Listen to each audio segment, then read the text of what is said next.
जय हिंद दोस्तों, आज हम बात महाराष्ट्र और झारखंड विधानसभा चुनाव 2024 के नतीजों की। दो राज्यों में हुए इस चुनाव ने न सिर्फ क्षेत्रीय राजनीति बल्कि राष्ट्रीय राजनीति को भी नई दिशा देने का संकेत दिया है। तो आइए विस्तार से जानते हैं इस चुनावी दंगल के हर पहलू को। महाराष्ट्र में कुल 288 विधानसभा सीटों के लिए मतदान हुआ। इस चुनाव में सबसे पहली लड़ाई बीजेपी के नेतृत्व वाले महायुति गठबंधन और विपक्षी महाविकास अखाड़ी के बीच रही। महायुति गठबंधन, जिसमें बीजेपी, शिवसेना, शिंदे गुट और एनसीपी अजीत पवार गुट शामिल हैं, ने बहुमत हासिल करते हुए बाजी मारी है। कुछ प्रमुख सीटें हैं। मुख्यमंत्री एकनाथ शिंदे ने अपनी कोपरी भाजपा खाड़ी सीट से शानदार जीत दर्ज की। उप मुख्यमंत्री देवेंद्र फडणवीस ने नागपुर दक्षिण पश्चिम सीट पर अपनी बढ़त बरकरार रखी। एनसीपी के नेता अजीत पवार बारामती सीट से विजयी रहे। शिवसेना उद्धव ठाकरे गुट के प्रमुख नेता आदित्य ठाकरे ने वर्ली सीट दर्ज की है। महाविकास अखाड़ी का प्रदर्शन भी देख लेते हैं। विपक्षी गठबंधन ने मजबूत टक्कर दी। उद्धव ठाकरे के गुट कांग्रेस और शरद पवार की एनसीपी ने कई सीटों पर बढ़त बनाई। वे बहुमत से दूर रह गए। कांग्रेस के प्रदेश अध्यक्ष नाना साकोली सीट से पीछे रह गए, जो पार्टी के लिए बड़ा झटका साबित हुई। महायुति की जीत भी जान लेते हैं कि महायुति किन कारणों से।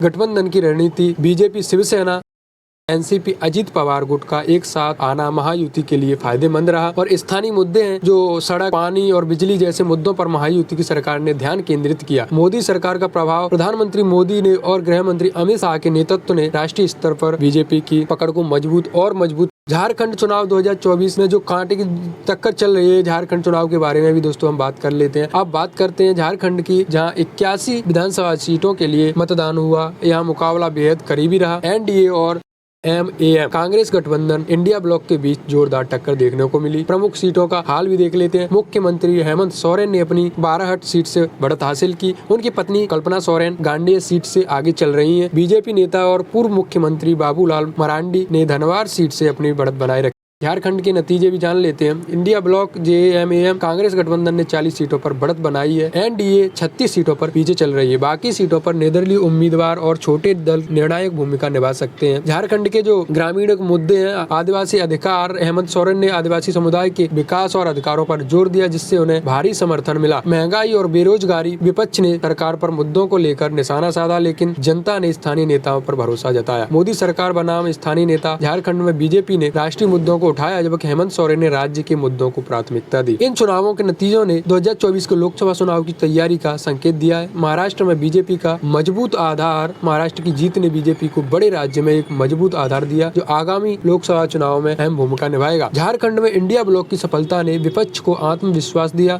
इन चुनावों ने दिखाया कि क्षेत्रीय दल अभी भी स्थानीय राजनीति में मजबूत पकड़ रखते हैं। दोस्तों, महाराष्ट्र और झारखंड के ये नतीजे केवल राज्यों तक सीमित नहीं। दोस्तों, इन चुनावों से राष्ट्रीय राजनीति की दिशा तय होगी। महाराष्ट्र में बीजेपी और महायुति की बड़ी जीत ने उनके आत्मविश्वास को मजबूत किया है। वहीं झारखंड में इंडिया ब्लॉक का प्रभाव दिखता है कि क्षेत्रीय दलों की अहमियत बनी हुई है। तो दोस्तों, ये हमारा विश्लेषण था। विस्तार से विश्लेषण हमने किया इस महाराष्ट्र और झारखंड चुनाव का। तो आपको ये नतीजे कैसे लगे? क्या झारखंड में बीजेपी वापसी कर सकती है? क्या महाराष्ट्र में महाविकास अखाड़ी अगले चुनाव में वापसी कर पाएगा या नहीं कर पाए? कमेंट सेक्शन में अपनी राय जरूर बताएं। अगर आपको हमारा वीडियो पसंद आया हो तो लाइक जरूर कर देना भाई। सब्सक्राइब तो जरूर से ही कर लेना भाई। चैनल पर 26 सब्सक्राइबर है, प्लीज मेरे भाई 1000 करवा दो। मैं 1000 सब्सक्राइबर आपसे मांग रहा हूँ मेरे भाई। और वीडियो अच्छी लगी तो एक बार लाइक भी जरूर कर देना। और चैनल को प्लीज यार, चैनल को सब्सक्राइब कर लेना मेरे भाई। 1000 सब्सक्राइबर करवा दो। और हाँ, अब तक मैं जब वीडियो रिकॉर्ड कर रहा हूँ, सारे नतीजे घोषित नहीं हुए हैं। पूरे नतीजे घोषित होना अभी बाकी। बाय बाय, मिलते हैं नेक्स्ट